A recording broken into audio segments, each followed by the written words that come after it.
Mulher gosta de abraço, de carinho. Mulher gosta de ficar bonita.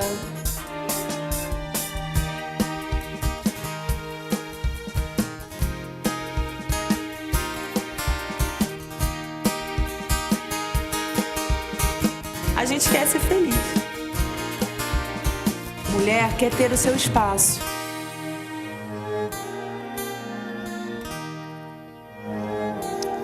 Olá, mulher, seja muito bem-vinda. Primeiramente, parabéns por escolher a Rede Boas Novas 24 horas e há 24 anos transmitindo Jesus. Você é esperto, você escolheu programação de qualidade, conteúdo limpo. Você e sua família podem assistir sem peso na consciência, sem preocupação. Parabéns. Eu sou Tereza Gomes e é um grande prazer abrir o nosso espaço para você e saber que você abriu a sua casa para mim. Eu gostaria de começar o programa chamando você para participar aqui do Espaço Feminino. Afinal, ele é o que é por causa de você. O nosso e-mail é espacofeminino@boasnovas.tv e o nosso site é www.boasnovas.tv. Nosso telefone de contato, código 21 2112 6222. Tem também um WhatsApp. Qual é o WhatsApp? Põe aí, que ainda não decorei, mas tá aí, olha, código 21 98151 0069. Ligue, mande sua sugestão, mande seu comentário, mande seu tema, sua receita, enfim, o Espaço Feminino é variado, é gostoso, é bonito, porque você faz a diferença. E hoje nós vamos falar sobre como tratar a endometriose. Eu acho que aí é um tema muito comum, né? Muita mulher tem e eu acho que é mais comum até do que a gente imagina. E para conversar aqui comigo, eu tenho Marco Aurélio Pinho, que é ginecologista. Seja muito bem-vindo. Obrigado, muito bom poder participar aqui com você. Legal. Também Natália Eudes, que é nutricionista, mais uma vez muito bem-vinda. Obrigada, Tereza, pelo convite. É uma oportunidade estar aqui com vocês no programa, ajudando aí as amigas de casa a entender um pouquinho mais como a alimentação pode ajudar a prevenir e tratar. Olha aí, muito interessante isso, legal. E na música, mas também já está convidado para o nosso bate-papo, Sérgio Maia, seja muito bem-vindo. Eu que agradeço o convite, obrigado. Vamos aprender um pouquinho. Vamos. Bem, o tema é como tratar a endometriose, mas eu acho que antes da gente falar de tratamento, a gente tem que entender o que é a endometriose, como ela é causada, quais são os sintomas. Eu acho que é essencial a gente entender. Então vamos começar do começo, né? O que é? Você vê que o próprio nome já é um pouco esquisito. Pois é. Né? Endometriose, até para falar, é um pouco complicado. Mas a gente pode dividir essa palavra até em duas partes. Ose quer dizer doença. Pronto. E endométrio é um tecido normal. Então, endometriose seria uma doença do endométrio. Um tecido doente. Só que o endométrio em si, ele é normal. O endométrio é um tecido normal que recobre o interior do útero. E quando ele está fora da sua localização, fora desse lugar, que é dentro do útero, ele está em outros lugares, aí passa a ser uma doença. Por isso que é uma doença do endométrio, mas é um endométrio não no local dele, que é dentro do útero. Ele está fora do útero. Ele está em outros locais. Ele nasce fora ou ele sai do endométrio? Essa é uma boa pergunta. A gente acredita, a principal teoria é que venha do tecido que está dentro do útero. Ele sai do útero e ele costuma sair durante o período menstrual. Quando a mulher menstrua, boa parte do sangue, além de sair pelas vias naturais, passa pela trompa, tem uma regurgitação. O sangue volta pelas trompas e cai dentro da barriga, todo mês. Isso é um fenômeno universal. Em toda mulher, quando ela menstrua, parte do sangue cai dentro da barriga. E junto com esse sangue tem essas células, esse tecido, esse endométrio que vai junto com o sangue e acaba banhando as estruturas dentro da barriga. O ovário, a própria trompa, em cima do intestino, na bexiga. Então, onde esse sangue com essas células banham ali o interior da barriga, esse tecido pode grudar. E aí, essa é a endometriose. Enrolar mais ainda a coisa. Esse tecido sai quando ele está doente ou saudável também? Você está fazendo boas perguntas, né?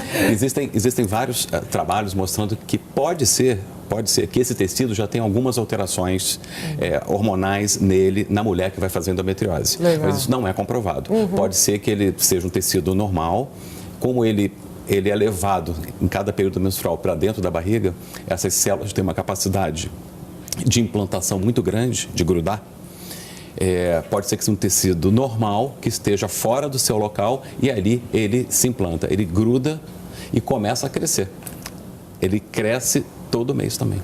Uau, já vi que esse programa vai render muito, já aprendi um bocado em 2 minutinhos aí que a gente está falando, mas... Estamos de volta com o Espaço Feminino e se você ligou sua TV agora, estamos conversando sobre como tratar a endometriose. Eu tenho aqui o Marco Aurélio, que é ginecologista, e a Natália, que é nutricionista. No último bloco, nós descobrimos o que é.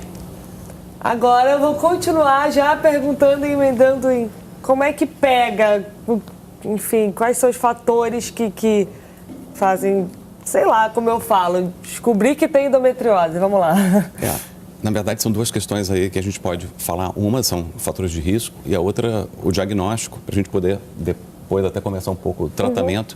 E o que ela comentou também sobre prevenção, como que você pode eventualmente minimizar um pouco essa questão, né, com esses fatores. O básico para a endometriose é você menstruar. Então, basta que a mulher menstrue. Então, daí você vê que o número de pessoas expostas. Né, qualquer um pode ter, resumindo. A mulher que esteja no período que a gente chama reprodutivo. Ou seja, ela está com 12, 13 anos quando ela começa a menstruar e vai até os 49, 50 anos normalmente. Então, nesse período em que a mulher menstrua, ela pode ter endometriose. Então, basta menstruar.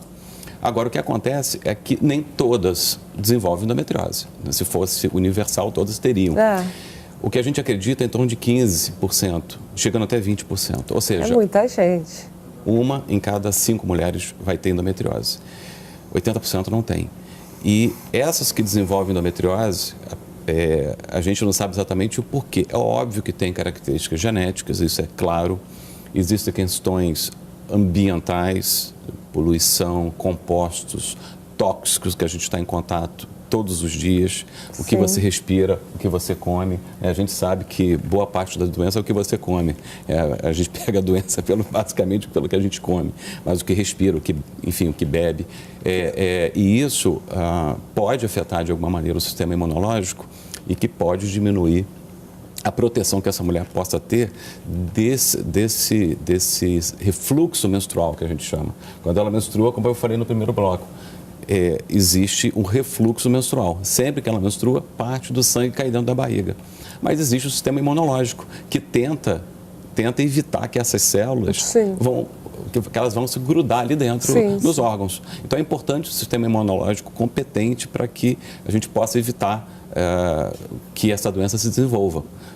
Com prática de exercício, alimentação, que ela deve conversar sobre questões alimentares, um bom sono, enfim, relaxar, meditar, yoga, tudo que você possa fazer para que você tenha Ou seja, estresse é um fator determinante aí, né? Porque a gente falou se exercitar, relaxar, yoga, tudo coisa que visa minimizar esse estresse. Né? Com certeza, isso eu não tenho a menor dúvida. Só que a endometriose, além disso tudo, isso a gente pode conversar um pouco sobre como que pode minimizar, mas é uma doença muito contundente. Você vem da menstruação, tem esse tecido e às vezes mesmo a mulher fazendo tudo, a doença pode se desenvolver, principalmente se ela tiver alguma tendência genética. A gente sabe que filhas de mãe que tiveram endometriose têm até 6 vezes mais chances hereditariedade, então, né? de ter doença do que quem não tem a característica, genética. Agora, outra questão, para a gente poder depois, acho que falar do tratamento, seria em relação ao diagnóstico. Como que a gente sabe, para poder tratar, você tem que fazer um diagnóstico. Claro. Né? E o diagnóstico dessa doença, infelizmente, nem sempre é tão fácil. Por quê? Porque não aparece no preventivo, uma ultrassonografia feita de rotina também, muitas vezes, ou na maioria das vezes, não mostra a doença. Então, o médico ele tem que estar atento para as queixas. E a endometriose dá 2 tipos básicos de queixa, da dor e da infertilidade. Ou seja, realmente é muito complicado para a mulher. Porque começa a ter cólica menstrual muito forte, bem além do normal. É aquela mulher que vai na emergência, toma remédio, não melhora, não vai ao trabalho, aquela menina que não vai à escola ou não vai à faculdade. São dores importantes e é muito comum e acha que isso é normal. A maioria acha que é normal, o médico também muitas vezes acha que isso é normal, que quando casar passa, ela casa e não passa. Não só não passa, como a dor vai piorando. Nossa. E como esse sangue dentro da barriga, ele inflama, ele gruda os órgãos lá dentro, o que acontece? Um bloqueio das trompas, dos ovários e hoje é considerada a principal causa de infertilidade feminina. Então, além da dor, ela não consegue engravidar.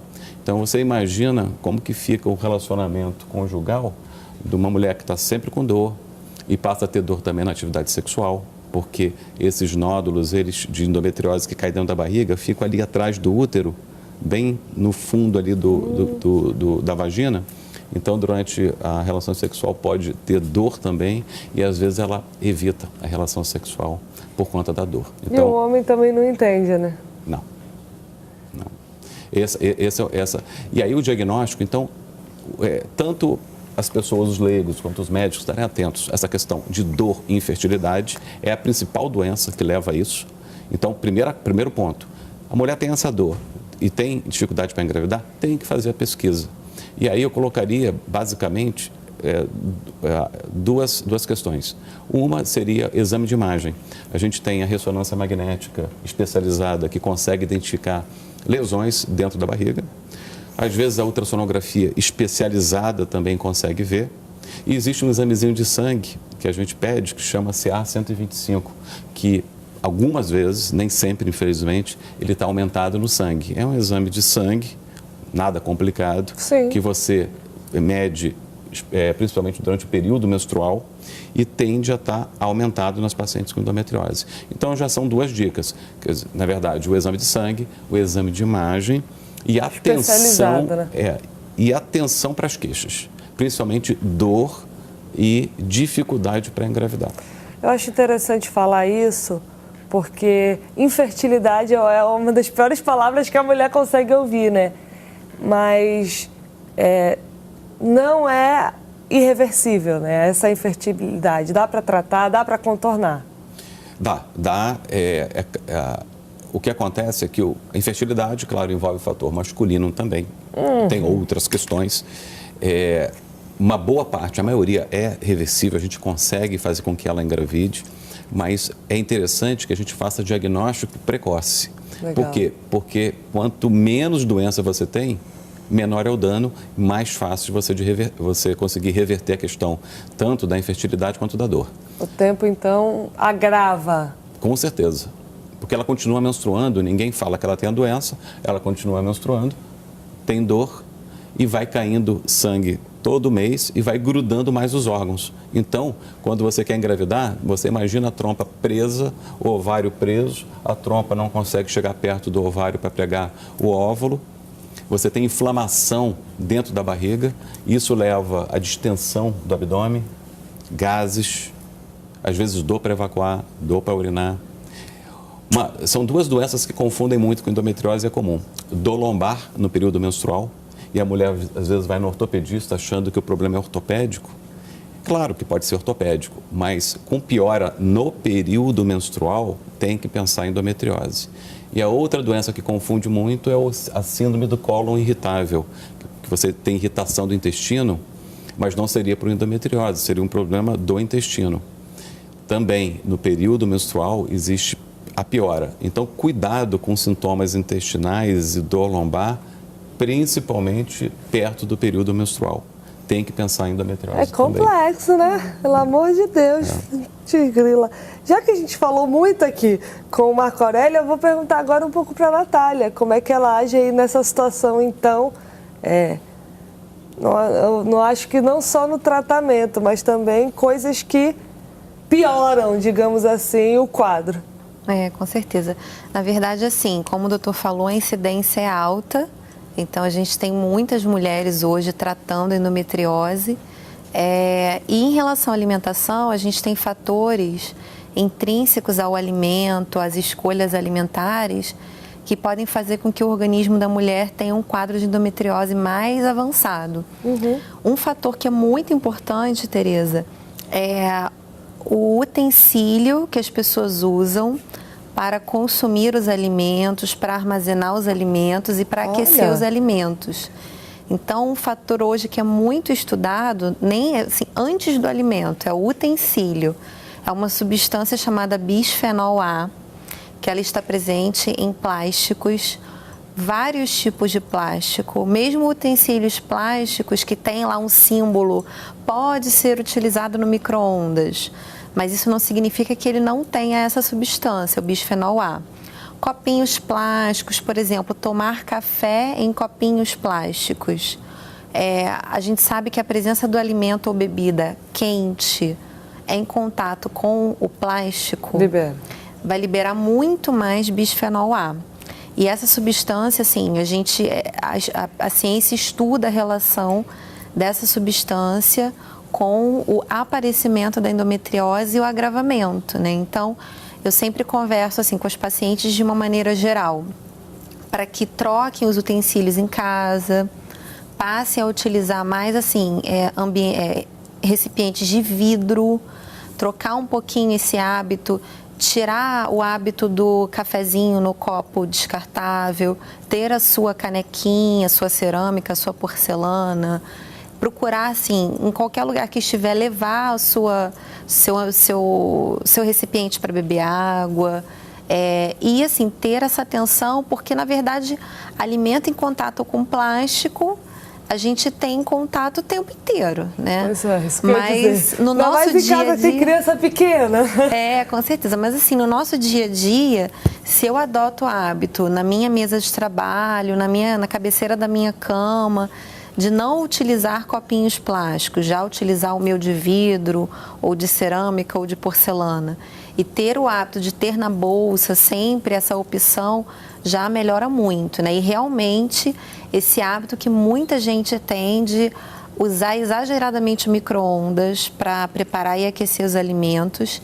E aí eu não estou nem falando do impacto do micro-ondas no alimento, eu estou falando que dificilmente você coloca um plástico na boca do fogão para esquentar alguma coisa, porque a gente não pode usar nada plástico em cima do fogão, sim, mas no micro-ondas sim, né? Então, isso daí é um fator que é muito importante. A gente realmente, assim, já tem essa consciência de que há um fator de risco. E a gente também tem uma outra classe de substâncias, que são as dioxinas, que elas são produzidas secundárias ao metabolismo de alimentos basicamente industrializados, ultraprocessados. Então, a gente sabe que alimentos com muita gordura hidrogenada, farinha branca e açúcar refinado são alimentos que fazem com que o nosso corpo produza toxinas. E aí está relacionado ao equilíbrio de hormônios, principalmente ao estrogênio. Então, se a gente tem um tipo de alimentação que aumenta a nossa produção de estrogênio, a gente tem uma endometriose mais agressiva. Então, a partir da alimentação, a gente consegue modular a produção de estrogênio para que a gente consiga ter uma produção normal de estrogênio, não exacerbada, aumentada. Em comidinha de roça, então pessoas que moram em ambientes rurais, a pessoa vai ter um consumo de gordura hidrogenada quase zero, porque a gordura hidrogenada ela não está disponível na natureza. A gordura hidrogenada vem dos alimentos industrializados. Então, a gente percebe que é um fator de risco muito comum em mulheres que vivem em grandes cidades, principalmente mulheres que recorrem com muita frequência a comidas rápidas, né? Então, a gente sabe que esse tipo de alimentação... cada vez mais comum, né? Exatamente. Então, um fator de risco para endometriose, o doutor não falou, mas complementando, é o excesso de peso. Legal. Então, na verdade, alimentos que fazem com que as pessoas, homens e mulheres, adquiram excesso de massa corpórea, além dessa questão das calorias, também farão com que o organismo produza substâncias secundárias que farão com que a gente tenha essa alteração aí no útero, nas trompas, ovário, etc., né? Aderência intestinal. Então, assim, farinha branca em excesso a partir de pães, produtos de panificação, biscoitos. Que é gostoso, né? Na verdade, por exemplo, o pãozinho francês. Vou dar o exemplo do pãozinho francês. O pão francês que a gente come hoje é muito diferente do pão francês que a gente comia 20 anos atrás. Então, assim, há 20 anos atrás, o padeiro ele fazia o pão francês. Hoje a gente tem uma mistura que é comercializada por grandes indústrias e, assim, 90% das padarias do Rio de Janeiro e de São Paulo usam essas misturas. Então, se você conversa com um padeiro hoje, ele vai te falar, olha, eu não sou mais um padeiro, hoje eu sou só um operacional. Eu abro um saco, misturo com água e faço pão. Há 20 anos atrás não era assim. Inclusive, cada padaria tinha um pãozinho diferente, porque o padeiro tinha o jeitinho dele de fazer, né?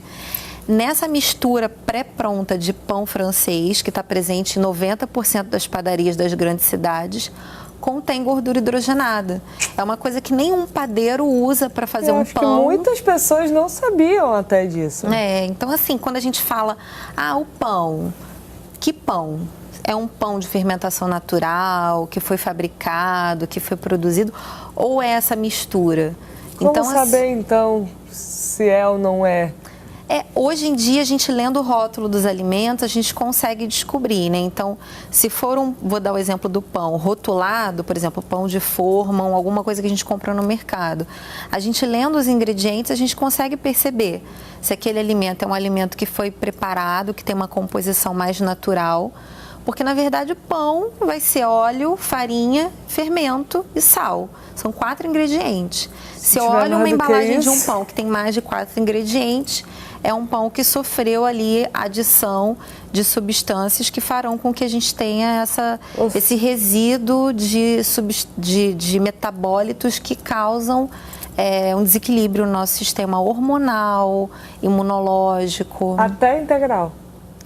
Até integral. Na verdade, o pão integral, ele tem a característica, tanto é que é uma recomendação que a gente dá para os pacientes com endometriose, é aumentar o consumo de alimentos integrais, sem dúvida. Porém, é importante observar a qualidade do pão, porque pode ser um pão integral que eu olho a lista de ingredientes e eu vejo diversos nomes químicos. Gente, o que é isso, né? Então, a gente tem que parar e começar a refletir sobre isso. Falar o que eu estou levando para casa, né? Exatamente. Ou ler menos e começar a adotar práticas mais saudáveis. Por exemplo, no Nordeste tem uma prática que é excelente, que é a tapioca, que é fantástica, é fabulosa. Então, hoje a gente está introduzindo a tapioca no Sudeste e a tapioca é uma excelente alternativa para diminuir um pouco essa carga química. Porque na tapioca a gente não tem aditivos, a gente tem ali só a goma da mandioca hidratada, é um único ingrediente. Já a manteiga que a gente coloca em cima, já o sal, já... Mas a gente pode fazer umas combinações saudáveis, Legal. assim, que comer, assim, é fundamental para que a gente mantenha o nosso corpo saudável. Na verdade, eu uso a alimentação junto com os meus pacientes para mantê-los saudáveis. Mas a questão é a inteligência, a sabedoria na hora de selecionar o que a gente come. Achei interessante, a gente falou um pouco sobre... esse negócio da endometriose, sobrepeso pode dar, não sei o que pode dar, isso, aquilo. Tem cura? Não, tem. Assim, a gente pode... porque Eu ouvi muito você falar de minimizar, de teorias, então eu fiquei meio na dúvida. Não, é possível. É porque essa gente chama de cura clínica. Porque você pode ter foco de endometriose, por exemplo, microscópica ou muito pequeno, que não vai dar dor nem infertilidade. E para saber, normalmente você tem que fazer cirurgia. Então... o que interessa para a gente, enquanto clínico, é se a gente, por exemplo, medica, e normalmente a maioria acaba tendo que ir para a cirurgia. Nem todas, mas a maioria. Para você retirar aqueles focos. E aí, tira tudo que está sendo visto. Pode ter microscópico, então eu não posso chamar de cura se eu tenho foco microscópico. Mas se eu opero uma paciente, depois ela não tem mais dor e engravida normalmente... Para mim é uma cura, e não volta mais, e não preciso operar, e não preciso usar remédio, para mim tem uma cura clínica. Então, nesse sentido, a gente pode chamar de cura. Agora, uma questão interessante colocada, que ela colocou em relação... Porque você tem que fazer a sua parte, né? Claro. É o que ela colocou. Só que o que acontece também é que tem algumas questões que a gente não tem controle. Esse é um problema hoje em relação à endometriose. Então, por exemplo, até o que foi colocado do bisfenol A, em que você tem plástico aquecido, você mudou. Antigamente eram garrafas de vidro, hoje tudo é PET. Se um caminhão transportando nessa temperatura do Rio, chega a 70 graus nas estradas. Então, pode ser que você já tenha, por exemplo, bisfenol A em todos os... garrafinha de água. Tudo que você possa ter, pode ter, porque você já tem um aquecimento muito grande só no transporte. Você tem na própria água mineral mesmo, né? No processo de transporte na estrada. Isso é. Então, já no supermercado pode ter. Eu não estou afirmando, porque você tem que fazer testes e medidas. Claro. Mas estou falando pela possibilidade, que a gente sabe que plástico aquecido e a temperatura que se atinge nessas estradas aí só pelo transporte é muito alto. Então, você tem dioxina, que também é produzido em lixo industrial, no ambiente. Você... na verdade, pode respirar dioxina. Você pode ter contaminação da água e o peixe que você come, que teoricamente é saudável, pode ter dioxina. E para você eliminar... Fica neurótico daqui a pouco. A dioxina fica na gordura e demora 7 anos para ser eliminada. Ela é estável em termos de depósito. Então, você pode comer um animal, por exemplo, e está ingerindo dioxina. Então, assim, o que eu queria chegar é que, além do que ela falou, da questão urbana, é claro que tudo isso, garrafa PET, poluição industrial, está no meio urbano. Só que, além das questões alimentares e tóxicas que você tem, a mulher urbana, diferente do interior, por exemplo, não quer ter filho cedo. Menstrua muito. Ela começa a pensar em ter filho aos 30, 32 anos de idade. Então, menstrua muito tempo. Então, além das agressões já conversadas aqui, ela está menstruando muito tempo. Antigamente, se engravidava aos 20, 21 anos, se casava mais cedo. Tinha mais filhos. Muito mais. Hoje é 1, 2 e começando depois dos 30. Então, essa questão da mulher mais moderna, claro, ingressou no mercado de trabalho. Além das questões que a gente já conversou, alimentares, etc., tem essa questão de adiar a gravidez e muita menstruação. Então, nessa mulher que tem dor, que tem cólica e que pode estar desenvolvendo endometriose, uma estratégia que tem, além das questões que a gente conversou, que ela conversou, alimentares e de outras questões que a gente pode ter, é você tentar diminuir o número de menstruações. A menstruação é uma agressão, então, portanto, ao organismo? Para a endometriose, sim. É claro que 80% não tem. Sim. Então, só que a gente não sabe quem.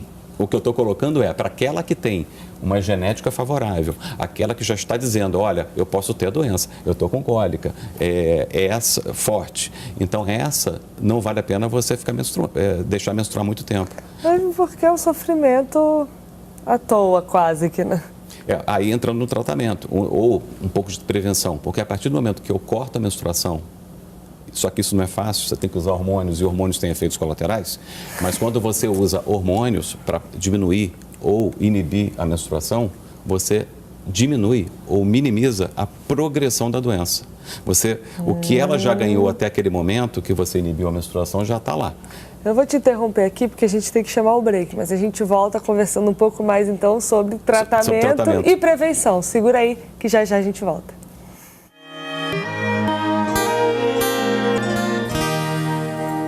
Voltamos com o Espaço Feminino e eu queria falar um pouco com você, mulher aí, que deve estar assistindo, ouvindo tudo isso e achando que você tem todos os problemas descritos aqui.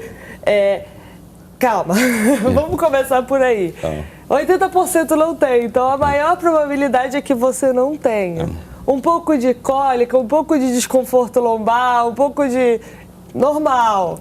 A gente está falando aqui sobre coisas que realmente te impedem de convívio. Eu estou falando besteira, né? Porque eu não sou médica, vamos lá. Não, tá certo. Na verdade, até a gente tem um macetezinho, a gente pergunta, por exemplo, cólica menstrual. De 0 a 10, você dá que nota? Quando a nota é 8, 9 ou 10, a chance de endometriose é muito grande.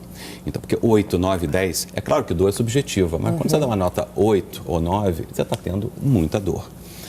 Então, assim, essa é o macete de você perguntar. Sendo que 10, para a mulher entender, é um parto normal ou 10? 10 é dor pior possível, né? Então... Também que atrapalha a vida da mulher, né? Na verdade, ela, nos dias de sangramento, ela não tem uma vida normal. A gente fala incapacitante. É uma dor incapacitante. daqui a 2 dias eu vou menstruar, eu já estou com dor, já fica imaginando aquele período péssimo para ela, por conta da dor. Então, isso você tem que, é um alerta. Eu acho interessante porque, querendo ou não, mais uma vez eu falo que a mulher deve estar pensando que tem, porque eu acho que toda mulher tem uma coisa que ela sente e às vezes ela nem precisa olhar a cartela se está no fim, tem uns sintomas que ela já sabe, está chegando a hora. E a gente não quer confundir a pessoa que está em casa, que esses sintomas já dizem tem endometriose, ou seja, eu, por exemplo, vamos lá, já que a gente está falando, eu já sei, enxaqueca, pode saber, quando ela começa, está chegando. Tenho cólica? Tenho, mas assim, nada que me incapacite. Então, o que eu quero que você em casa entenda, tem alguns sintomas que existem. Afinal, você é mulher, você vai menstruar mesmo, mas mais uma vez eu friso, não quer dizer que porque você tem alguns sintomas que você está infértil ou que você tem endometriose, né? Isso, é por isso que é importante, a gente não está falando aqui de tensão pré-menstrual, né, de síndrome pré-menstrual, a gente está falando realmente de dor, né, como você citou ali, tem uma cólica que às vezes toma um remédio, no outro mês não tem, essa não é o que preocupa, o que preocupa a gente é cólica, em que ela dá nota 8, 9... Vai parar na emergência, né? Dá nota muito alta para essa dor, toma remédio sempre, esse remédio melhora parcialmente, não melhora totalmente, toma um atrás do outro e essa dor vai piorando ao longo dos meses, não vai melhorando. Então, essa dor que eu estou falando é bem diferente da cólicazinha, que você não toma remédio, é bem diferente. Essa que é perigosa. Então, atenção para esta cólica que eu estou falando, que essa é um alerta para... E aí a gente estava falando um pouquinho em relação à questão de cortar a menstruação, né? Sim, até o nosso legal, cantor, isso é muito interessante. Aqui, Sérgio, né? O Sérgio estava falando sobre, mas tem mulheres que ficam 6 meses, 1 ano sem menstruar. Só que aí tem que ter um pouco de cuidado, porque a gente está falando de cortar a menstruação usando, por exemplo, contraceptivo com a finalidade de cortar a menstruação. Essas dores e tudo, isso. Né? Só que tem doenças que levam à falta de menstruação, por exemplo, ovário policístico. Quem tem ovário policístico pode ficar 6 meses sem menstruar. E quem tem ovário policístico tem o estrogênio, que a nossa nutricionista falou aqui, que não é bom que esteja aumentado, porque o endométrio, a endometriose, cresce através do estrogênio. É uma doença que é estimulada pelo hormônio, pelo estrogênio. O contraceptivo não é estrogênio? Eu vou até, só para fechar essa questão do ovário policístico, eu explico. Mas o ovário policístico, a mulher tem estrogênio em excesso, o que faz com que você não menstrue todo mês. Ou seja, você está sem menstruação, achando que está protegida de endometriose e não está. Quando você usa contraceptivo, ele tem estrogênio e progesterona. Ou existem contraceptivos que só têm progesterona. A progesterona combate o estrogênio. Então, quando eu uso um contraceptivo à base só de progesterona, você está combatendo esse hormônio que faz crescer a endometriose. Quando você usa a pílula que tem os 2 hormônios, estrogênio e progesterona, quem manda é a progesterona. É como se você estivesse usando só progesterona. Já ia dizer, rapaz, o remédio que está deixando a gente doente, eu já fiquei confusa aqui. Não. O que a gente até acredita, porque o contraceptivo, você estava até colocando, que você usa parando, ou seja, menstrua. Quando você usa pílula, qualquer mulher usa pílula, existe uma tendência a diminuir a quantidade de menstruação, costuma diminuir a cólica e isso é benéfico para quem tem endometriose. Sim. Só que mais benéfico ainda é você usar a pílula direto, sem dar a pausa. Por quê? Porque você não tem esse momento da menstruação. Para quem tem endometriose. Isso. Se não tem, é benéfico ou não esse negócio de emendar? Bem, essa já é uma questão que foge um pouco da endometriose, mas existem no mercado hoje várias pílulas de uso que a gente chama uso estendido, em que você, por exemplo, usa 3 meses e para. Usa 3 meses e para. Se você pegar os estudos que comparam a parada todo mês ou ciclos estendidos, não tem diferença em termos de riscos.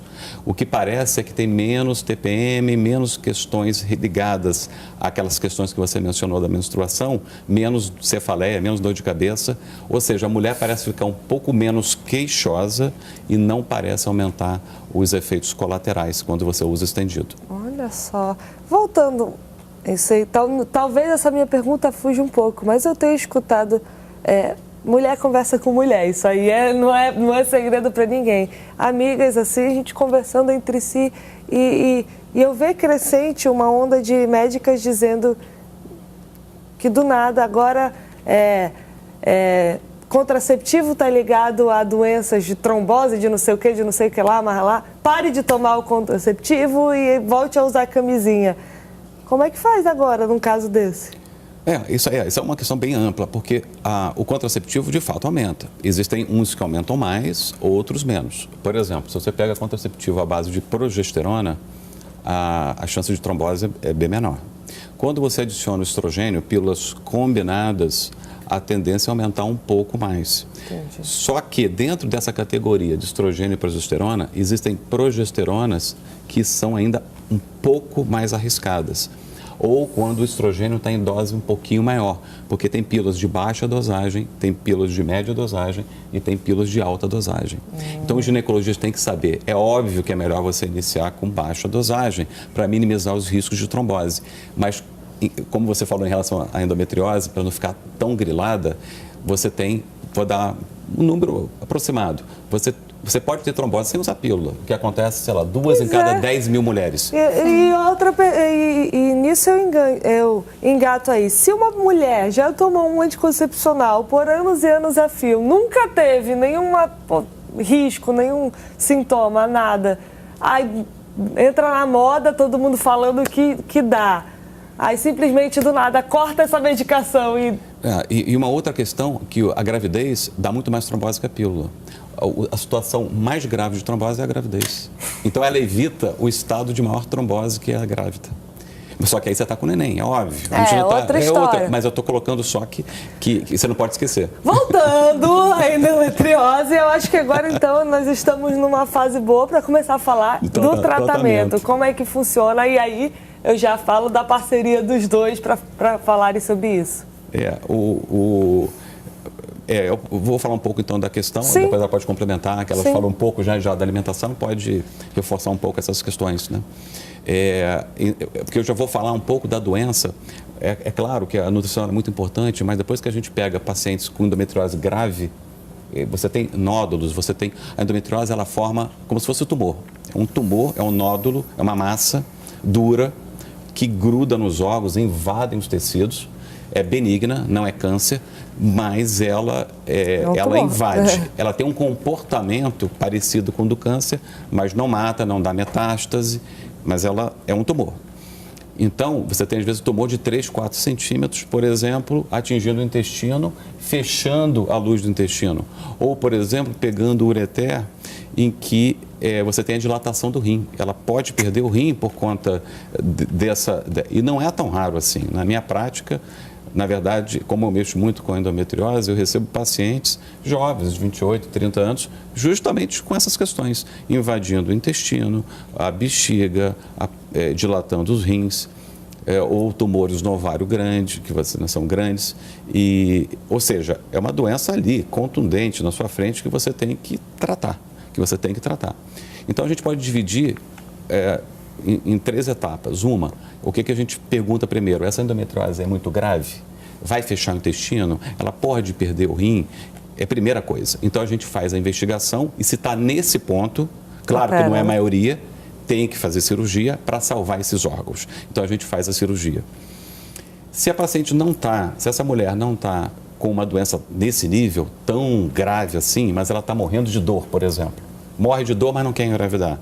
O que a gente pode fazer para ela?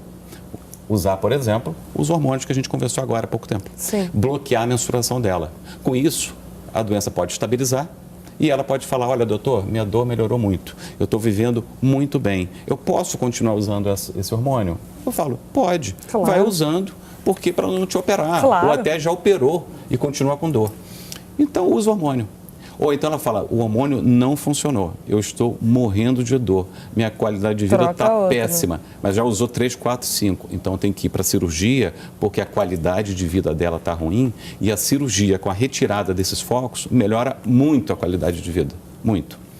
E o terceiro, para ficar bem didático, seria a paciente que quer engravidar, mas ela não tem muita dor. Ou seja, ela não tem Mas doença... também não consegue engravidar, né? Ela não tem doença tão grave, ela não está com muita dor, mas ela está há 2 anos tentando engravidar e não consegue, por exemplo. Muito bem. Aí, nesse momento, o que a gente pode fazer? O hormônio não pode, porque contraceptivo é óbvio, você não pode utilizar hormônio, senão ela não engravida mesmo. Então, eu tenho 2 alternativas. Ou eu vou para a cirurgia, em que eu tiro essa doença e facilito a gravidez, ou tem que conversar com ela em relação à reprodução assistida, por exemplo, fertilização in vitro. Porque ela não está conseguindo engravidar, então você tem que fazer, se ela tivesse interesse, se ela tiver enfim, se o casal tem que decidir, ver se eles querem essa questão. Mas normalmente a gente vai para a cirurgia para que ela fique normal lá dentro e que possa aumentar a chance de gravidez natural. Entendi. Como é que é essa cirurgia? E já engatando, já que você vai responder numa outra pergunta, operei, tirei tudo, pode voltar?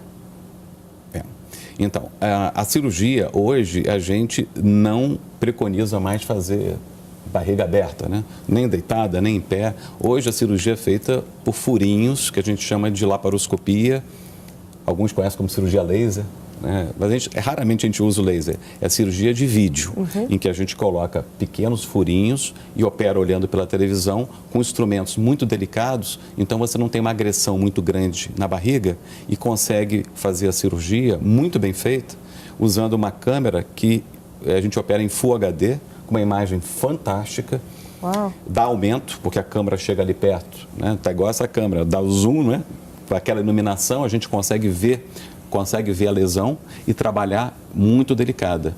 E hoje, a gente estava conversando um pouquinho antes, em relação à cirurgia robótica. A gente faz essa mesma cirurgia por vídeo, só que agora não é futuro, não. A gente faz, aqui no Rio de Janeiro a gente faz.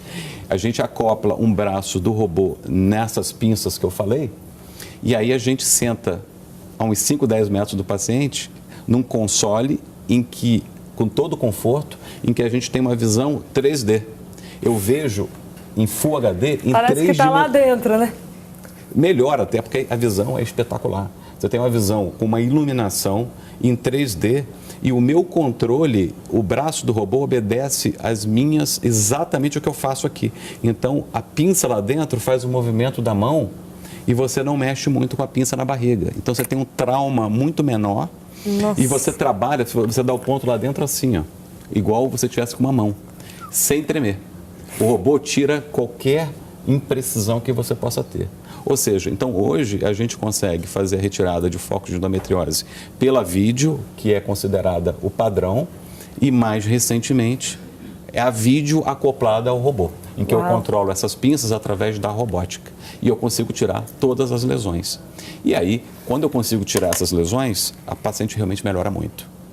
E a segunda pergunta, em relação à volta. Pode voltar, a gente consegue, vamos botar entre aspas, uma cura em torno de 80%, ou seja, que acaba não voltando, mas em 20% volta. E principalmente naquelas que deixam a menstruação por muito tempo de novo. Ou seja, se ela já fez endometriose, que vem da menstruação, se eu opero uma mulher e ela volta a menstruar por 1 ano, 2 anos, 3, 4, 5, é óbvio que o mesmo mecanismo anterior pode voltar e ela desenvolver a doença. Nós vamos para o break e já a gente volta ouvindo a Natália falando sobre a alimentação aí que ajuda no tratamento da endometriose. Fica aí. Voltamos e sem perder tempo, eu já passo a palavra para a Natália.